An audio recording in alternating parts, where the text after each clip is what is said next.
Il est adepte du polyamour. Qu'est-ce que je fais? Je panique. Bonjour à toutes et à tous. Je suis ravie de vous retrouver pour cette nouvelle vidéo sur un thème un peu sulfureux. Et croyez-moi, je ne vais pas y aller par le dos de la cuillère. Si vous ne me connaissez pas encore, je suis Bénédicte Anne, votre love coach depuis 2004. J'accompagne les hommes et les femmes qui ont déjà beaucoup galéré en amour à attirer directement la bonne personne. Et pour cela, je poste une vidéo par jour pour vous aider à tirer votre épingle du jeu dans la jungle des rencontres. Car aujourd'hui, ce monde de la rencontre est devenu complexe. Si vous ne l'avez pas déjà fait, je vous invite à vous abonner à ma chaîne. Ça se passe juste en dessous de la vidéo. Et n'oubliez pas d'activer la cloche des notifications pour être informé de mes prochaines vidéos, toujours en dessous. Notre prochain rendez-vous en live à Paris est lundi 21 novembre à 20h au Café du Pont-Neuf. C'est un café tantra sur la thématique justement de sexualité et tantra, la grande confusion. Si vous habitez en région parisienne, ne ratez pas cette soirée. Vous trouverez le lien pour vous inscrire sous la vidéo. Et si vous ne pouvez pas vous joindre à nous, retrouvons-nous sur Zoom dimanche 27 novembre à 20h sur la thématique de la dépendance affective / dépendance sexuelle / dépendance tout court. Lors de ce webinaire, bien sûr gratuit, je vous expliquerai le pourquoi du comment, pourquoi nous sommes dépendants, quelle que soit d'ailleurs la thématique de la dépendance, et comment bien sûr y remédier.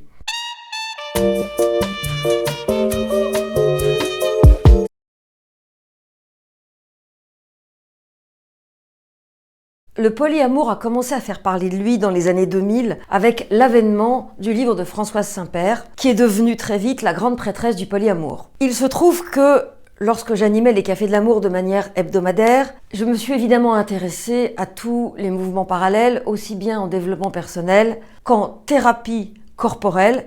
Et bien sûr, je me suis intéressée à tous ces mouvements qui étaient en train de naître, de monter, et dont les fervents défenseurs me parlaient avec beaucoup de compliments. C'est dans ce contexte que j'ai invité Françoise Saint-Père, je dirais autour des années 2008-2010, à animer un café de l'amour sur la thématique du polyamour. Et alors même que les écrits de la dame, ses discours lors de notre entretien préalable fonctionnaient très bien et me laissaient presque penser que j'étais ringarde et que je devais me moderniser, alors même donc que je m'attendais à ce que ce soit une soirée plutôt joyeuse et sympathique, cette soirée a été pour moi totalement traumatisante. Nous étions une cinquantaine, réunis dans un petit café étriqué. C'était blindé, ça craquait de partout, et j'étais complètement sidérée du succès de cette thématique.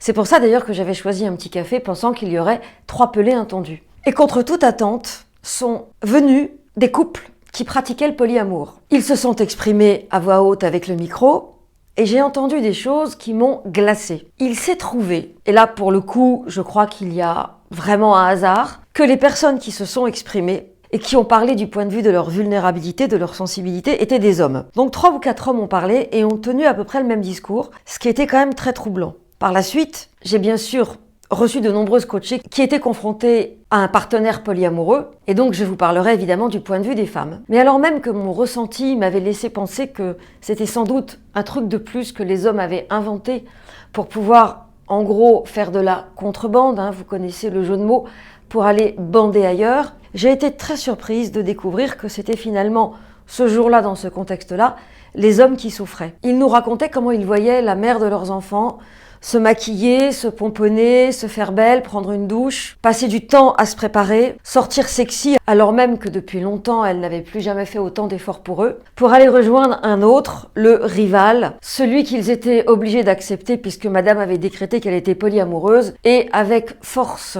article paru dans la presse, elle avait expliqué à monsieur que cela devait fonctionner de cette manière. Ces hommes-là, en fait, acceptaient contraints et forcés pour ne pas foutre en l'air leur couple, mais étaient terriblement malheureux. Et c'est là que je me suis dit, pour un concept qui est supposé être joyeux, très clair, avec des règles, que je vais donc vous décortiquer, c'est assez troublant. Alors il y a eu bien sûr tout un topo de la part de Françoise Saint-Père, et puis il y a eu des questions, des réponses, et je suis sortie de cette soirée profondément déçue. Alors ce jour-là, je m'étais dit, tiens, ouvrons les perspectives, et le témoignage de ces hommes m'a complètement dégoûtée. Ensuite j'ai laissé tomber, je me suis dit que c'était un thème que j'avais exploré parmi d'autres.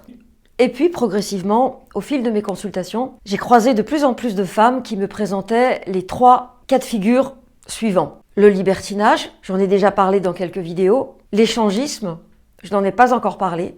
nous verrons un jour peut-être, et le polyamour qui était la grande tendance. Et c'est à partir de ce moment-là que j'ai eu l'occasion d'échanger avec des centaines de femmes, soit dans le cadre de la consultation, soit par email, soit à travers le biais d'audio sur WhatsApp, qui m'expliquaient qu'elles venaient de rencontrer quelqu'un, qu'il était parfait, qu'il avait coché toutes les cases, mais qu'il y avait un problème, c'est que cet homme pratiquait le polyamour. Et comme ces femmes-là n'avaient pas vraiment connaissance de cette approche, elles me demandaient mon avis. J'ai préféré leur dire, demandez-lui ce qu'il entend par polyamour et quelles sont les règles du jeu, car dans le polyamour, il y a un cadre. Et je me suis rendu compte que chaque définition du polyamour donnée par chacun de ces messieurs était différente. C'est-à-dire qu'en fait, chacun avait construit un polyamour à sa façon, qui l'arrangeait bien, qui lui permettait de mettre exactement ce dont il avait besoin, et envie bien sûr, à ses conditions.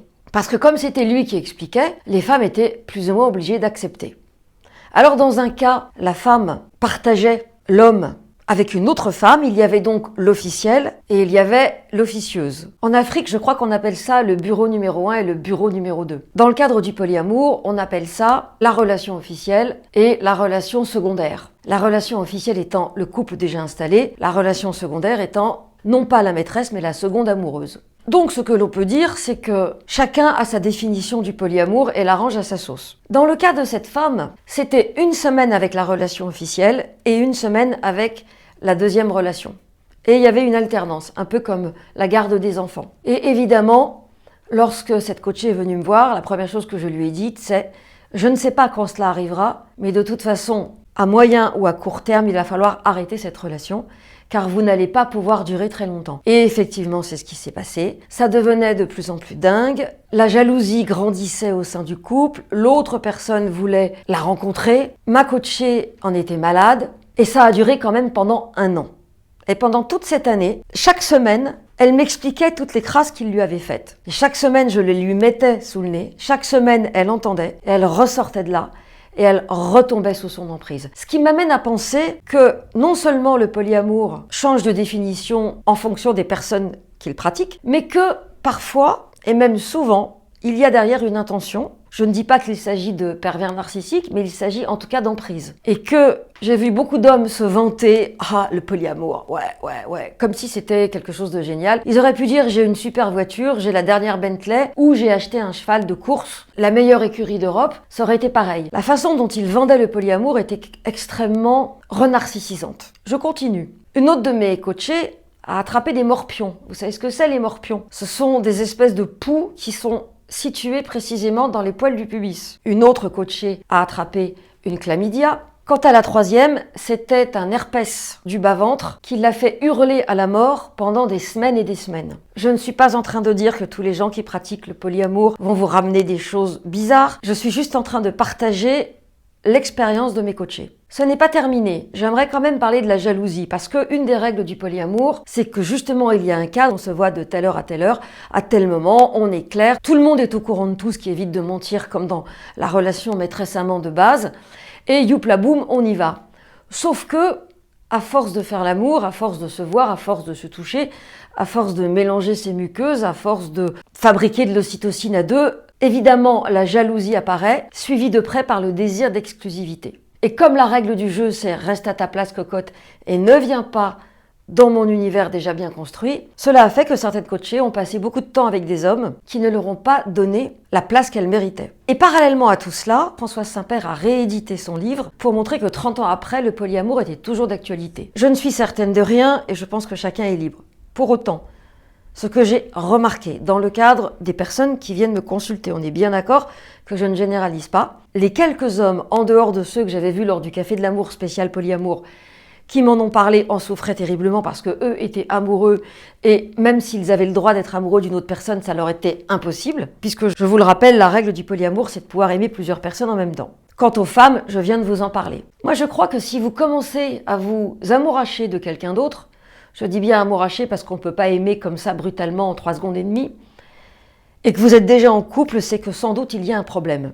Et lorsque j'ai eu l'occasion de poser des questions aux personnes qui venaient me voir à propos de la vie privée du polyamoureux ou de la polyamoureuse qu'il ou elle fréquentait, je me suis rendu compte que ces gens-là, ceux qui se targuaient du polyamour, étaient finalement très mal dans leur couple et s'en servaient comme une thérapie, comme un échappatoire, comme une réponse à des pulsions sexuelles non nourries dans leur couple, comme peut-être tout simplement des fantasmes inavoués qu'ils n'auraient pas pu proposer à la première relation. Vous allez me dire, oui, mais dans le polyamour, il y a des règles, on est clair, c'est pas une thérapie, c'est pas un prétexte pour tromper sa femme ou son mari.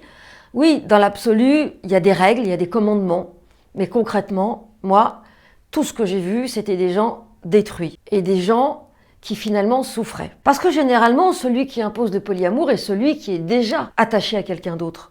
C'est rarement celui qui est dans un couple, on va dire officiellement, en tout cas fidèle depuis 20 ans, et qui va dire un matin en se réveillant « Chérie, que penserais-tu du polyamour ? Justement, je suis en contact au travail avec quelqu'un qui me met dans tous mes états. » Moi, j'appelle pas ça du polyamour. J'en ai parlé dans la vidéo sur les hommes qui trompent leurs femmes. J'appelle ça des rendez-vous réguliers qui créent du lien. Le lien va créer de l'intimité. L'intimité va créer du désir. Et du coup, ils vont se retrouver à faire l'amour alors même que la question ne se posait pas. Alors je me souviens encore de ce jeune homme qui avait à l'époque peut-être 35-40 ans, que j'adorais. Je le trouvais très intelligent. Et en plus, il était à fond dans le développement personnel. Il était une caricature, quasiment. Il pratiquait toutes les approches. Je crois qu'il était parti fabriquer des fromages de chèvre habillés en robe de bure sur les marchés de Provence.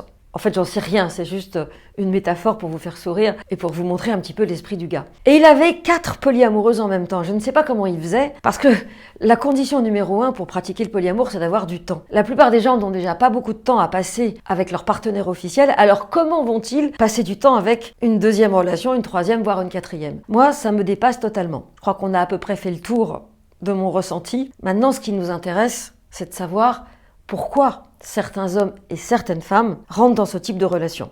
Il y a 3 raisons. La première, à mon avis, c'est un manque de connaissances. C'est présenté comme quelque chose de branché, de moderne, de sexy, que tout le monde pratique, surtout chez les jeunes. Entre l'échangisme, le libertinage, les trios, le fait de faire l'amour avec quelqu'un du même sexe que soi. Et je pense qu'il y a une curiosité pas du tout malsaine qui est vraiment liée au fait de ne pas savoir. Et on va dire que c'est peut-être branché. Il est vrai que la plupart des personnes qui m'en ont parlé du côté des femmes avaient moins de 40 ans. Pour autant, je suis amenée à rencontrer des gens partout et à recevoir des mails tous les jours et il n'y a pas d'âge. Probablement le modèle judéo-chrétien est peut-être un peu plus pesant chez les personnes de plus de 45-50 ans. Probablement aussi l'image sociale qu'on véhicule va compter. En tout cas, ceux qui s'intéressent au polyamour, souvent ne savent pas bien de quoi il s'agit.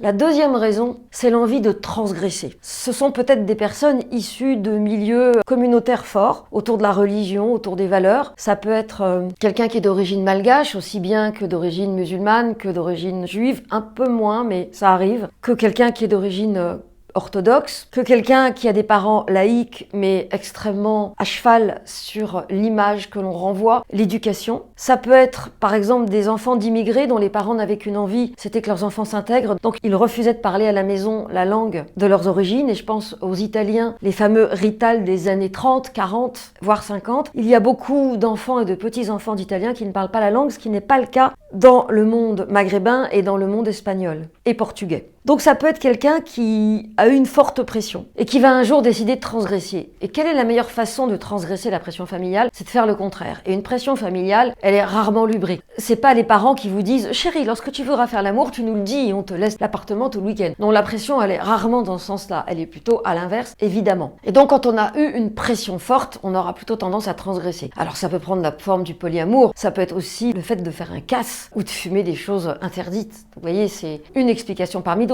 Mais à partir du moment où moi je reçois quelqu'un qui a vécu une situation qui lui a été douloureuse, je vais évidemment remonter à la source, comme toujours. Et là, je vous renvoie vraiment au webinaire sur la dépendance affective, parce que là, je vais remonter à la source. Et que cette source-là va donner du sens et va colorer le symptôme. On l'a déjà vu, ce symptôme est un parmi d'autres. Et je vous renvoie à la vidéo, bien sûr, sur l'addiction au porno. Enfin, la troisième raison, cette troisième raison, je vais la diviser en 2. La première, c'est une raison névrotique classique. Donc, je fais comme ou je fais contre. Donc, il y a eu quelqu'un qui a transgressé à son époque, autrefois. Et l'équivalent de la transgression du siècle dernier, c'est quelque chose autour du polyamour. Donc je vais faire la même chose, et là je serai en lien avec un aïeul qui a transgressé, ou je vais peut-être faire le contraire. Et parfois ça peut sauter plusieurs générations, et parfois ça peut être aussi bien dans une lignée que dans l'autre. Donc il n'y a pas de règle. Et ça peut être aussi une réaction à une situation vécue entre 0 et 10 ans, par exemple. Donc il n'y a vraiment aucune règle, mais il y a toujours une source. Et la deuxième façon de donner du sens dans ce contexte que nous venons d'évoquer, c'est bien sûr la tierce. La tierce. La salope, la rivale, celle qui veut me piquer mon mec. La tierce qui fait qu'on est obligé de partager son ou sa partenaire. Alors, je dis la salope, la rivale, parce que il existe des hommes jaloux, comme il existe des femmes jalouses. Mais simplement sur le nombre de personnes que je reçois, en prenant de la distance, ça me donne l'impression que ce sont plus les femmes qui souffrent de la jalousie que les hommes. Mais si je me réfère aux hommes du fameux Café de l'amour avec Françoise Saint-Père, ils étaient détruits et désespérés. D'ailleurs, je me demande où en est leur couple aujourd'hui, car il est tout à fait possible qu'ils aient suivi une thérapie de couple et qu'ils se soient remis ensemble, mais vu l'état dans lequel ces hommes étaient, je ne donne pas bien cher de leur relation. Voilà, alors est-ce que vous aussi, vous avez été confronté au polyamour? Est-ce que vous avez rencontré des personnes qui vous ont laissé penser que c'était le nouvel Eldorado, le nouveau Nirvana, la solution à tous les problèmes? Donc est-ce que vous aussi, vous avez été confronté à ça? Est-ce que vous en rêvez secrètement? Est-ce que c'est quelque chose qui vous met dans des états, mais vous ne savez pas comment en parler à votre partenaire? Et est-ce que vous seriez prêt à démarrer une histoire sous le signe du polyamour? Dites-le moi dans les commentaires, je me ferai un plaisir de vous répondre. Pour aller plus loin, vous pouvez aussi télécharger ma mini-formation offerte « Attire ton âme sœur et garde-la près de toi ». Vous trouverez le lien ci-dessous. Merci d'avoir regardé cette vidéo jusqu'au bout. Merci de la liker si elle vous a plu, de la partager si vous pensez qu'elle peut aider des personnes de votre entourage. Et j'aurai grand plaisir à vous retrouver demain pour une nouvelle vidéo.